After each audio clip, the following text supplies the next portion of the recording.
Hi hello नमस्कार, मी अश्विनी आपल्या चॅनलवर परत एकदा तुमचं स्वागत करते आणि मस्त हेल्दी एक रेसिपी घेऊन आले। ह्याला गुजरातमध्ये खिचू असं म्हणतात, आपण उकड पण म्हणू शकतो।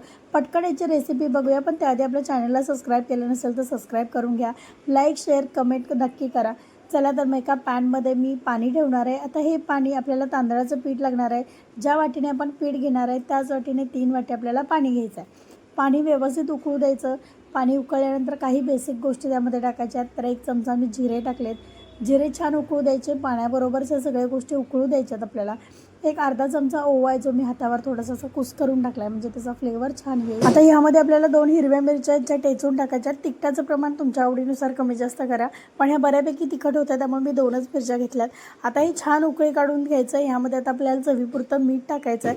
अगदी बेसिक मसाल्यांमध्ये खूप सुंदर हा नाश्ता तयार होतो आणि सर्रास थंडीच्या दिवसात हा नाश्ता तिकडे केला जातो आणि कधीतरी बदल म्हणून आपण करायला काही हरकत नाही। आता ह्यामध्ये 1 चमचाभर मी शेंगतेल वापरले। आता ह्या पदार्थासाठी स्पेशली शेंगतेलाचा वापर केला जातो। आता तेल टाकले। आता बऱ्यापैकी बारीक चिरलेली कोथिंबीर घालायची, थोडी जास्ती टाकली की फ्लेवर आणखीन मस्त येतो। आता ह्यामध्ये एक खास पदार्थ टाकायचा असतो, तो मी तुम्हाला सांगते काय। ह्यामध्ये पापडखार वापरतात। आता ते जर नसेल तर तुम्ही चिमटभर खायचा सोडा किंवा एक अर्धा चमचा इनो वापरू शकता। त्यामुळे ह्या खिचू आहे ते थोडं फ्लफी होतं आणि छान लागतं। ह्याची टेस्ट खूप सुंदर लागते। आता हे मी ह्यामध्ये टाकलेलं आहे। छान उकळी आलेली आहे। आता ह्यामध्ये आपण पीठ टाकायचं आहे। आपण 1 वाटी तांदळाचं पीठ घेतलंय। हे पीठ टाकून सतत ढवळत आहे, त्या गुठळ्या होता कामा नये आणि व्यवस्थित हे ढवळून घ्यायचं। व्यवस्थित चारी बाजूने ह्यातलं पिठाचे जे गोळे आहेत किंवा पांढरट जे गोळे राहतील ते पूर्ण मोडले गेले पाहिजेत।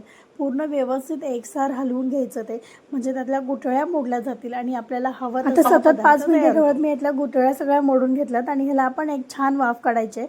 आता 5 ते 7 मिनिटाची वाफ काढल्यानंतर तुम्ही बघू शकता खूप छान मऊसूत आणि फ्लफी हा खिचू तयार होतो। आता हा खिचू एक वेगळ्या प्रकारे सर्व केला जातो। छान प्लेटमध्ये मी काढून घेतलाय। त्यावर एक वेगळ्या प्रकारची चटणी असते, ती भुरभुरतात आणि छान शेंगदाण्याचं तेल ह्यावर टाकलं जातं। आता तुम्हाला ते नसेल आवडत तर तुम्ही तूप पण वापरू शकता, पण जर ऑथेंटिक पद्धतीने तुम्हाला खायचं असेल तर ह्यावर शेंगदाण्याचं तेलच टाकलं जातं।